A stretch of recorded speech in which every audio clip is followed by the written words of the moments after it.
ನಮಸ್ತೆ ಎಲ್ರಿಗೂ, welcome back to my ಬರಹ. ಸಬ್ಸ್ಕ್ರೈಬ್ ಮಾಡ್ಕೊಳ್ಳಿ, ಹಾಗೆ ಪಕ್ಕದಲ್ಲೇ ಬರೋ ಬೆಲ್ಲೈಕನ್ ಪ್ರೆಸ್ ಮಾಡಿ. ನಾನು ಹಾಕೋ ಎಲ್ಲ ವೀಡಿಯೋಸ್ ನೋಟಿಫಿಕೇಷನ್ ನಿಮಗೆ ಬಂದು ತಲುಪುತ್ತೆ. ಹಾಸ್ಯ ಕತೆ.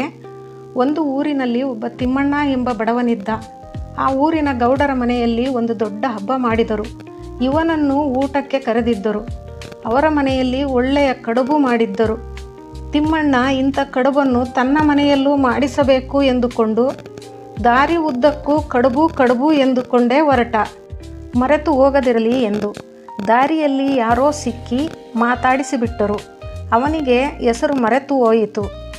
ತಿಮ್ಮಣ್ಣ ಮನೆಗೆ ಬಂದು ಹೆಂಡತಿಯನ್ನು ಕೂಗಿದ. ಲೇ, ಅದನ್ನು ಮಾಡೆ ಎಂದ. ಯಾವುದು ಮಾಡಬೇಕು ಎಂದು ಕೇಳಿದಳು. ಅದು ಮಾಡು, ಗೌಡರ ಮನೆಯಲ್ಲಿ ಮಾಡಿದ್ದ ಎಂದ ತಿಮ್ಮಣ್ಣ. ಹಂಗಂದರೇನು, ಸರಿಯಾಗಿ ಹೇಳಬಾರದೆ ಎಂದಳು ತಿಮ್ಮಕ್ಕ. ಅದು ಅಂತ ಎಷ್ಟು ಸಾರಿ ಹೇಳೋದು ಎಂದು ತಿಮ್ಮಣ್ಣ ತಿಮ್ಮಕ್ಕನ ಕೆನ್ನೆಗೆ ಬೀಸಿ ಹೊಡೆದ. ಕೆನ್ನೆ ಬುರಬುರನೆ ಊದಿಬಿಟ್ಟಿತು. ಅವಳು ದುಮು ಎನ್ನುತ್ತಾ ಕಣ್ಣೀರು ಸುರಿಸುತ್ತಾ ಬಾಗಿಲ ಹಿಂದೆ ಅಳತೊಡಗಿದಳು. ಅವರ ಮನೆಗೆ ಮುದುಕಿ ಬೆಂಕಿಗೆ ಬಂದಳು. ತಿಮ್ಮಕ್ಕ ಕಾಣಲಿಲ್ಲ. ಎಲ್ಲೋ ತಿಮ್ಮಣ್ಣ, ನಿನ್ನ ಹೆಂಡತಿ ಎಂದಳು. ತಿಮ್ಮಣ್ಣನು ಮುಖವನ್ನು ಗಂಟು ಹಾಕಿಕೊಂಡು ಎಲ್ಲಿ ಹೋದಳೋ ಎಂದ. ಇದ್ಯಾಕಲಗ್ಗಿ ಎಂದು ಮುದುಕಿ ಕದದ ಹಿಂದಕ್ಕೆ ನೋಡಿದಳು. ತಿಮ್ಮಕ್ಕನ ಊದಿದ ಕೆನ್ನೆ ಕಾಣಿಸಿತು. ಮುದುಕಿ, ಅಯ್ಯೋ ನಿನ್ನ ಮನೆ ಕಾಯೋಗ, ನೀನೇನೋ ಹಿಂಗೊಡ್ದಿದ್ದೀಯಾ, ಒಳ್ಳೆ ಕಡುಬು ಊದಿದ ಹಾಗೆ ಊದಿದೆ ಎಂದಳು. ಆಗ ತಿಮ್ಮಣ್ಣ ಚಂಗನೆ ನೆಗೆದು, ಅದೇ ನಾನು ಹೇಳಿದ್ದು, ಕಡುಬು ಎಂದ. ತಿಮ್ಮಣ್ಣ ಗೌಡರ ಮನೆಗೆ ಹೋಗಿ ತೋಟಕ್ಕೆ 4 ಗಾಡಿ ಮಣ್ಣು ಒಡೆಯುತ್ತೇನೆ ಎಂದು ಗೌಡರ ಹತ್ತಿರ ಸ್ವಲ್ಪ ಹಣವನ್ನು ತಂದ. ಕಡುಬಿಗೆ ಬೇಕಾದ ಸಾಮಾನನ್ನೆಲ್ಲ ತಂದುಕೊಟ್ಟ. ತಿಮ್ಮಕ್ಕ ಎಲ್ಲವನ್ನು ಹದ ಮಾಡಿಕೊಂಡಳು. ಮರುದಿನ ಒಲೆ ಹೊತ್ತಿಸಿ ಒಲೆಯ ಮೇಲೆ ನೀರಿಟ್ಟು ಯೋಚಿಸಿದಳು. ಎಲೆ ಅಡಿಕೆ ಹಾಕಿಕೊಂಡು ಅಷ್ಟು ಕಡ್ಡಿ ಪುಡಿ ಒಯ್ದುಕೊಂಡು, ಶೆಕೆ ಕಾಲ, ಹಗಲಿನಲ್ಲಿ ಮಾಡೋಕ್ಕಾಗಲ್ಲ, ನನಗೇನು ಮಕ್ಕಳಿಲ್ಲ ಮರಿಯಿಲ್ಲ, ನೀರು ಗಣಗಣನೆ ಕಾದಿರುತ್ತವೆ, ತಂಪೊತ್ತಾಗಲಿ ಎಂದು ಸುಮ್ಮನಿದ್ದಳು. ಕೊನೆಗೆ ಒಂದೇ ಸಾರಿ ರಾತ್ರಿ ಮಾಡಿದರಾಯಿತು ಎಂದು ಲೆಕ್ಕ ಹಾಕಿದಳು. ರಾತ್ರಿ ಮತ್ತೆ, ಅಯ್ಯೋ ಈಟೀಟೆ ಬೆಳಗಾನ ಯಾರು ಉಯ್ಕೊಂಡು ಕೂತ್ಕೋತಾರೆ, ನಾವಿರೋರಿಬ್ರಲ್ವಾ ಎಂದು 2 ದೊಡ್ಡವು, 1 ಸಣ್ಣದು, ಹೀಗೆ 3 ಕಡುಬು ಮಾಡಿದಳು. ಆ 3ಕ್ಕೂ ಮಧ್ಯದಲ್ಲಿ ತೂತು ಮಾಡಿ ಒಂದು ಬೇಸಾಯದ ಹಗ್ಗಕ್ಕೆ ನೇತು ಹಾಕಿದಳು. ಬೆಳಿಗ್ಗೆ ತಿಮ್ಮಣ್ಣ ಎದ್ದು ಕೆರೆ ಕಡೆ ಹೋಗಿ ಬಂದ. ತಿಮ್ಮಕ್ಕ ಬಾಗಿಲಿಗೆ ನೀರು ಹಾಕುತ್ತಿದ್ದಳು. ಸೀದಾ ಒಳಗೆ ಬಂದವನು ಕಡುಬುಗಳನ್ನು ನೋಡಿ, ಎಲ್ಲ ನಾನು ಅಂದರೆ ಅವಳಿಗೆ ಎಷ್ಟು ಪ್ರೀತಿ, ನನಗೆ 2 ದೊಡ್ಡ ಕಡುಬು ಮಾಡಿ ಅವಳಿಗೆ 1 ಸಣ್ಣದು ಮಾಡಿಕೊಂಡವಳೆ ಎಂದು ಬಾಯಿ ಚಪ್ಪರಿಸಿದ.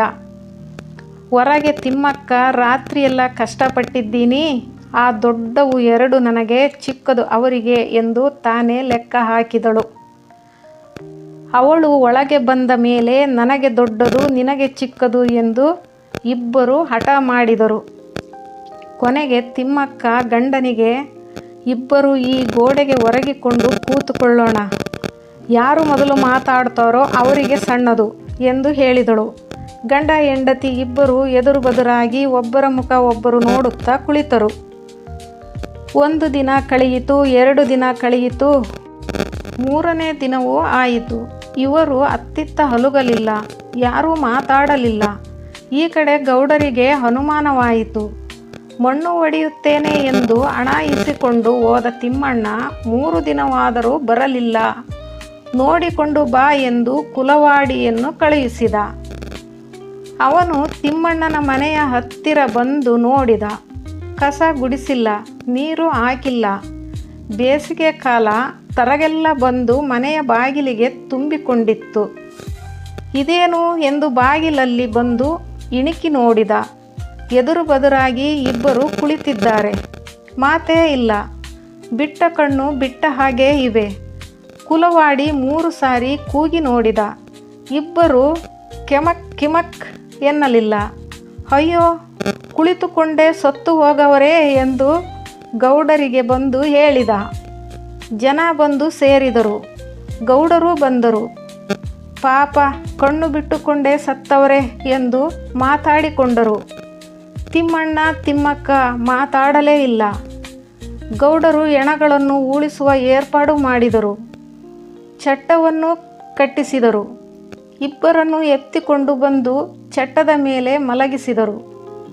ಆಗಲೂ ಅವರು ಮಾತಾಡಲಿಲ್ಲ. ಯಾರೋ ಇದ್ದವರು, ಲೇ ಹೆಣ ನಿಗರುತ್ತವೆ ಕಣ್ರೋ, ಮೈ ಕೈಗೆಲ್ಲ ಹಗ್ಗ ತೆಗೆದು ಬಿಗಿರೋ ಎಂದರು. ಉಳುವ ಹಗ್ಗವನ್ನು ತಂದು ಮೈ ಕೊರೆಯುವ ಹಾಗೆ ಬಿಗಿದರು. ಆಗಲಾದರೂ ಇವರು ಮಾತನಾಡಬಾರದೆ. ಚಟ್ಟವನ್ನು ಹೊತ್ತುಕೊಂಡು ಜನ ಹೊರಟರು. ಸೊಲ್ಲೆತ್ತಲಿಲ್ಲ. ಗೌಡರು, ಲೇ ನಾನು ಕೊಟ್ಟಿದ್ದ ಹಣ ಅಂತೂ ಹೋಯ್ತು. ನಮ್ಮ ತೋಟಕ್ಕೆ ತಗೊಂಡು ನಡೀರಿ, ಗೊಬ್ಬರನಾದರೂ ಆಗ್ತದೆ ಎಂದರು. ಗೌಡರ ತೋಟಕ್ಕೆ ಹೊತ್ತು ತಂದರು. ಗಂಡ ಹೆಂಡತಿಗೆ ಒಂದೇ ಗುಂಡಿ ತೋಡಿದರು. ಆ ಗುಂಡಿಗೆ ಕೂರಿಸುವಾಗಲಾದರೂ ಇವರು ಮಾತನಾಡಬಾರದೆ. ಗುಂಡಿಗೆ ಕೂರಿಸಿ ಗುದ್ದಲಿಯಲ್ಲಿ ಮಣ್ಣು ಎಳೆಯತೊಡಗಿದರು. ಕುತ್ತಿಗೆವರೆಗೂ ಮಣ್ಣು ಮುಚ್ಚಿಕೊಂಡಿತು. ಇನ್ನಾದರೂ ಮಾತಾಡಬಾರದೆ. ಯಾರಾದರೂ ಮುಖ ನೋಡುವವರಿದ್ದರೆ ನೋಡಲಿ ಎಂದು 2 ನಿಮಿಷ ತಡೆದರು. ಎಲ್ಲರೂ ನೋಡಿ ಆಗಿತ್ತು. ಅವರ ಜೀವ ಇನ್ನು 2 ಗುದ್ದಲಿ ಮಣ್ಣಿನಲ್ಲಿ ಉಳಿದಿತ್ತು. ಕೊನೆಗೆ 1 ಗುದ್ದಲಿ ಮಣ್ಣು ಬಿತ್ತು. ತಿಮ್ಮಕ್ಕ, ಓಹೋ ಯಾಕೋ ಕೆಲಸ ಕೆಟ್ಟಿತು ಎಂದು, ಅಯ್ಯೋ ನಾನು ಸತ್ತಿಲ್ಲ ಎಂದು ಕೂಗಿಕೊಂಡಳು. ತಕ್ಷಣ ತಿಮ್ಮಣ್ಣ, ಆಹಾ ನೀನು ಸೋತೆ, ನನಗೆ 2 ನಿನಗೆ 1 ಎಂದ. ಓಹೋ ದೆವ್ವವಾಗಿ ಬಿಟ್ಟಿದ್ದಾರೆಂದು ಜನ ಅವರನ್ನು ಅಟ್ಟಿಸಿಕೊಂಡು ಓಡಿ ಹೋದರು. ತಿಮ್ಮಕ್ಕ ತಿಮ್ಮಣ್ಣ ಅವತ್ತು ಎಲ್ಲಿಗೋ ಓಡಿ ಹೋದವರು ಇನ್ನೂ ಬಂದೇ ಇಲ್ಲ.